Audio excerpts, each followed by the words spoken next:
బెండకాయ మసాలా కర్రీ కోసం స్టవ్ మీద ఒక పాన్ పెట్టుకొని ఒక 4, 5 స్పూన్ల వరకు ఆయిల్ అన్నది వేసుకొని బెండకాయలు మంచి కలర్ వచ్చే వరకు కూడా వేయించుకోవాలండి. ఇప్పుడు స్టవ్ మీద ఇంకో పాన్ పెట్టేసుకొని 2, 3 స్పూన్స్ వరకు ఆయిల్ అన్నది యాడ్ చేసుకొని పోపులు వేసుకొని ఎండుమిర్చి, కరివేపాకు కూడా వేసుకొని బాగా వేయించుకోవాలండి. అవి వేగిపోయిన తర్వాత ఉల్లిపాయ, పచ్చిమిరపకాయ కూడా 5 నిమిషాల పాటు లో ఫ్లేమ్లో పెట్టుకొని వేయించుకోవాలి.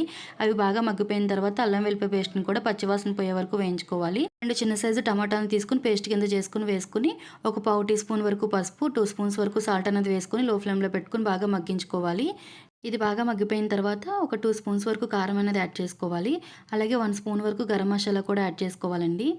ఇప్పుడు ఈ మొత్తాన్ని ఒకసారి కలిపేసుకొని 1 నిమిషం పాటు కారం పచ్చివాసన పోయేంత వరకు కూడా వేయించుకోవాలి. ఇప్పుడు ఇందులోనికి ఒక కప్పు వరకు పెరుగన్నది యాడ్ చేసుకొని పూర్తిగా కలిసేటట్టు కలుపుకోవాలండి. ఇలా కలుపుకున్న తర్వాత మనం వేయించి పక్కన పెట్టుకున్న బెండకాయ ముక్కలన్నిటిని కూడా వేసేసుకొని ఒక 2 నిమిషాల పాటు ఆయిల్ పైకొచ్చే వరకు మగ్గించుకోవాలి. ఇప్పుడు ఇందులోనికి ఒక గ్లాస్ వరకు వాటర్ అన్నది యాడ్ చేసేసుకొని లో టు మీడియం ఫ్లేమ్లో పెట్టుకొని కర్రీ అనేది కుక్ చేసుకుంటే మనకి బెండకాయ మసాలా కర్రీ రెడీ అయిపోయినట్టేనండి.